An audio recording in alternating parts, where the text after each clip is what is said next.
Pardon, mamă. Deci nu știu ce are sucul ăsta, cred că e energizant. Deci chiar așa mi se pare. Zi tu, Mariane, de nu. Da, mă, are un gust de...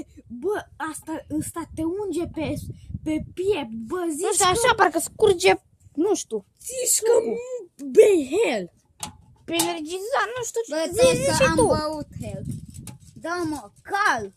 Zici că e hel. Că te atacă la inimă. Deci pe bune, chiar Dar nu-i te ceva.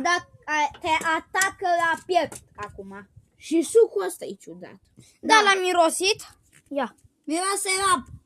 Ceva foarte Bă, dulce. ia uitați-vă, puteți să mirosiți. Hai că Hai că da. Bă, dar eu nu mai Asta beau. are miros de hăchie. Da, nu știu. Nu, eu cu Mariana am băut și e bun. Da, ăsta e un pic bun, așa, da. Da, dar Are n-are. miros de hăchie. Are miros, dar